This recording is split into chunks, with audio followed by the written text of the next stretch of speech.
Mafunzo ya uaskari yanahitaji nidhamu na uvumilivu wa hali ya juu sana. Nimesikia katika taarifa ya mkuu wa chuo kuwa baadhi yenu walifukuzwa kwa sababu mbalimbali ikiwemo ya utovu wa nidhamu. Hivyo ninyi ambao mnahitimu leo, ni dhahiri mmeonyesha nidhamu ya hali ya juu. Narudi kwenu askari wahitimu. Napenda niwashirikishe changamoto kadhaa mtakazokutana nazo kwenye jamii hivi sasa, ikiwemo matishio kadhaa ya ugaidi, haramia, dawa za kulevya, usafirishaji haramu wa binadamu pamoja na uhamiaji haramu. Hizo ni baadhi tu ya changamoto za kiusalama mtakazokutana nazo kwenye mikoa mwendako. Mnahitaji ushirikiano wa dhati na wa karibu kutoka kwa wananchi ili muweze kuzuia na kupambana na makosa hayo. Nitoe wito tena kwa wananchi waliofika katika hafla hii kuendelea kutoa ushirikiano kwa jeshi la polisi kwa kuendelea kutoa taarifa za uhalifu ili tuendelee kuwa salama. Kumbukeni, usalama ni nguzo muhimu ya maendeleo katika nyanja zote za maisha ya binadamu, na bila usalama hakuna maendeleo yanayopatikana. Askari wahitimu, kumbukeni kwamba ugonjwa wa ukimwi bado tishio na hauna dawa. Kwa hiyo mnatakiwa kujitunza na kujichunga msipate maambukizi ya ukimwi. Kwa sasa taarifa kuhusu janga hili la ukimwi na jinsi ya kujikinga zimeenea katika kila kona ya nchi yetu, licha ya kuwa janga hili linachukuliwa kwa uzito mdogo sana sasa.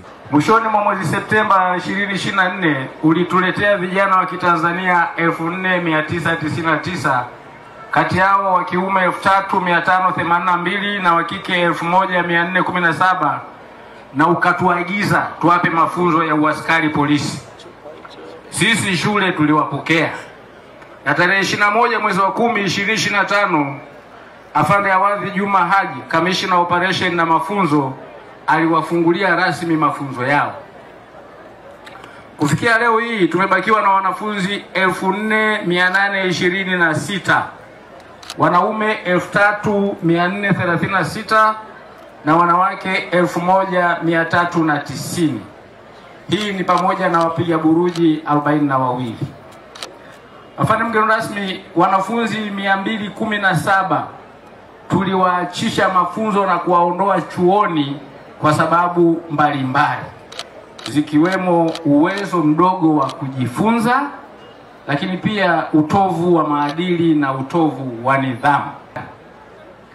Katika eneo la tabia, afande mgeni rasmi, wanafunzi hawa tumewafundisha jinsi ya kuwahudumia vizuri wananchi, kuwasaidia waliopata majanga na waliopata madhara ya uhalifu.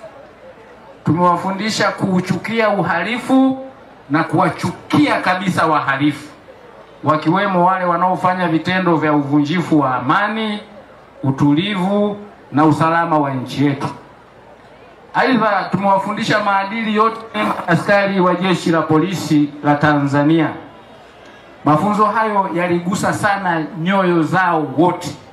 Nidhamu ya hawa waliopo mbele yako ndiyo ambayo imeweza kuwafikisha hapa, kwa sababu bila nidhamu, lakini pia na utii wa maelekezo mbalimbali ambayo yamekuwa yakitolewa na wakufunzi, ninaamini kwamba leo hii hawa 4782 usingekuwa nao hapa.